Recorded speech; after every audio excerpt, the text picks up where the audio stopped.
Hello, it's Christian Olson again, the elementary gifted and talented teacher for Park County School District 6.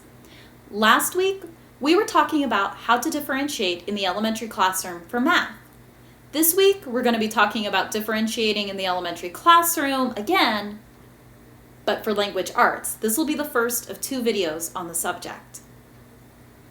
Now, your gifted students are ones who are usually able to read not only at grade level, but above it, oftentimes far above it. Because of this, you still need to be differentiating in the classroom, even though we have already adopted the Common Core as the Wyoming State Standards, and yes, the Common Core is more rigorous, but they're still being designed with those typical students in mind, not your gifted students. And your gifted students are in need of an enriching language arts education. It's not only that your gifted students are able to read at higher levels and have a larger vocabulary. There are other traits that are often found in gifted students that will make a more accelerated and enriched language arts education more rewarding to these students. Many gifted students are divergent thinkers, meaning they're going to be asking unusual questions and they're going to have high levels of concentration quite often. Some of your gifted students have highly developed moral compasses, quite often years before their typical aged peers. Many are also incredibly sensitive and in tune to the emotional lives of not only themselves, but others around them. Some of your gifted students are also able to take different ideas, often very disparate ones, and able to see how they connect together. For these reasons, they'll be able to do more with discussing their texts than many of their typical aged peers are. Because the typical classroom has a huge range of kids who are reading sometimes below grade level to quite far above it, one of the easiest ways to start differentiating in the elementary classroom is by putting your class into leveled reading groups. The technical term for this is called clustering, and it has many advantages. By putting all of your advanced readers into one group, you can ensure that they're reading books that are not just at whatever grade level they're at, but are at their own reading level. This can be invaluable. The other thing you want to be able to make sure is that not only are they reading more complex stories that have more complex morals and themes and better vocabulary that's more in keeping with their reading level, but many of these highest reading level groups, you'll want to have them reading flat out more. Last week when we were talking about math, I cautioned against the idea of thinking that more is always better. And it is true. When you're looking at a typical class doing 10 addition problems, your gifted students are not necessarily going to get more out of doing 20 addition problems. But that's math. And in reading, sometimes more really is better. You might be wondering why, after all. Is that punishing your students by giving them more work just because they have higher abilities? Not at all.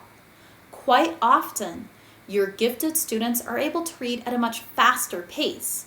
So rather than setting the same amount of work, having them get through it, and then have to wait for the rest of the class to catch up, you're providing them with more consistently challenging work that they'll then be able to apply higher critical thinking skills in comparing and contrasting the different texts that they are reading. So once you have your groups clustered out and you've provided more and more complex reading, you're well on your way to being a differentiated classroom. But this isn't the end. Gifted students need to have a language arts education that is both accelerated and enriched. In order to accelerate, we'll need to go back and look at those Common Core standards. They'll provide a roadmap for where you need to be taking your students in those higher reading groups. One of the interesting things about the Common Core standards is that grade to grade, they are often asking for very similar skills to be displayed by your students. But as you go up the grades, they're refining how students are applying those skills. You can then be looking at the scope and sequence of your Common Core standards and at the vertical alignment to see, well, what is that next step of refinement? And use that as a guideline for what you want your advanced reading groups to do. Let's look at some examples to really see what I mean. The second language arts standard has a similar theme running throughout it, no matter what grade you're looking at. So today we'll look at the 3rd, 5th grade, and the 8th grade standards for the second reading standard.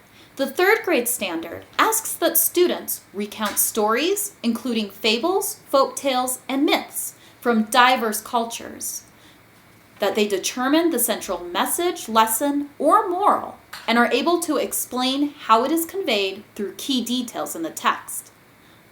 By contrast, the 5th grade second language arts standards asks that 5th grade students are able to determine the theme of a story, drama, or poem from the details in the text, including how the characters in a story or drama respond to challenges, or how the speaker in a poem reflects upon a topic, and then it asks them to summarize in the text.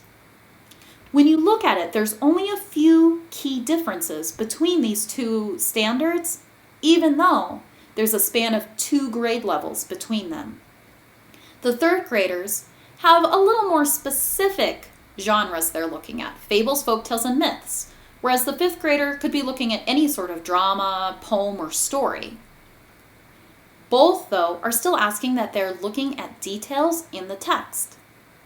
The only difference there is the 5th grade standard is a little more specific in which details they want the students to look at. In this case, they're looking at how the characters are responding, and they're looking at how the narrator might be reflecting on a topic.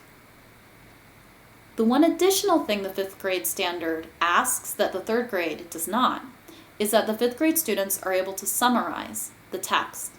Therefore, if you're working with primary or intermediate elementary classrooms, it would be easy to take it to the next step by merely asking students to summarize or requiring that the details they're looking at include how the characters are responding or how the narrator is responding. But what about when you're looking at upper elementary? You're at the top of the totem pole. So where do you go next? Same thing. You're looking at what those middle school standards will want of your students. The 8th grade second language arts standard wants students to determine a theme or central idea of the text, the same as they want for 5th grade.